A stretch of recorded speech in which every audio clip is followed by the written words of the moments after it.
कब्स, constipation, gas, acidity, heart सोल ये कितने कॉमन कॉम्प्लेंट है। और जैसे ही विंटर सीजन शुरू हो जाता है, ठंडी बढ़ने लगती है, धीरे धीरे टेम्परेचर डाउन होने लगता है। पेशेंट को भी पता नहीं चलता है कि वो लिक्विड डाइट कितना पीते हैं। अगर इसमें कम पानी पिया जाए या फिर लिक्विड साफ कम इंटेक है तो यूरिन आउटपुट कम रहती है, हार्ट स्टूल रहता है और धीरे धीरे गैस, एसिडिटी, पित्त प्रकृति वाले पेशेंट को तो बहुत ही विंटर सीजन में तकलीफ हो जाती है। और ये सब सिम्टम्स जो है कब पाइल्स, फिशर्स और फिस्टुला में डेवलप हो जाते हैं, पेशेंट को पता भी नहीं चलता है। कोई भी डिसीज़ बॉडी में फॉर्म होने में मिनिमम 3 to 5 years तो लगते ही हैं। तो आपको इसको ठीक करने में भी तो आपको थोड़ा टाइम तो देना चाहिए ना। एक दिन की तो बात नहीं रहती है कि आप गए डॉक्टर के पास और तुरंत आप 1-2 दिन 5 दिन के ट्रीटमेंट में ठीक हो गए, ऐसा नहीं लेता है। पाइल्स, फिशर्स या फिर फैटी लीवर हो ग्रेड 1, 2, 3, 4 तक, जहाँ जब भी ये फैटी लीवर की लीवर के अंदर की सूजन बढ़ती रहती है, वैसे वैसे ग्रेड बढ़ता रहता है।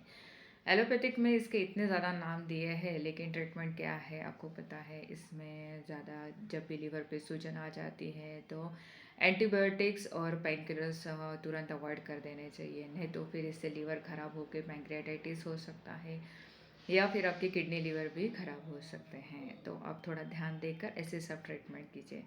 इसमें सिंपल हर्बल मेडिसिन आयुर्वेदा में दी गई है। जब भी लिवर पे सूजन आता है, लिवर सिरोसिस होता है या फिर पेट में पानी भर जाता है, एसाइटिस फॉर्मेशन होता है, इसके लिए कितनी सिंपल ट्रीटमेंट आयुर्वेदा में दी गई है।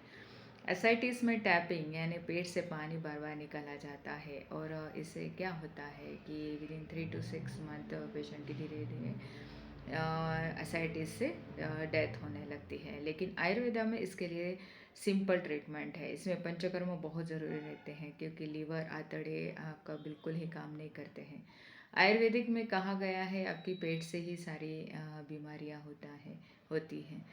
नाभि पेट का मध्य भाग रहता है, इसको ब्रह्म स्थान भी बोला जाता है। जब भी ये नाभि खींच जाती है, पेट में दर्द होता है, तुरंत पेट पे घी लगा लीजिए, गाय का घी पूरे पेट पे नाभि पे लगा लीजिए या फिर हींग और पानी में मिला के नाभि पे लेप लगा लेना चाहिए।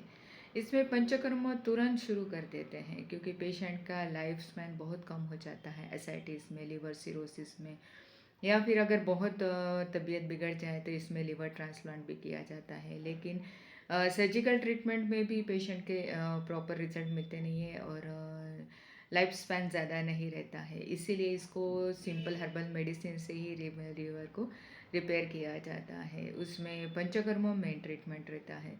स्नेहा स्वेदन के बाद पेट पे लेप लगाया दिया जाता है और फिर नेजल ड्रॉप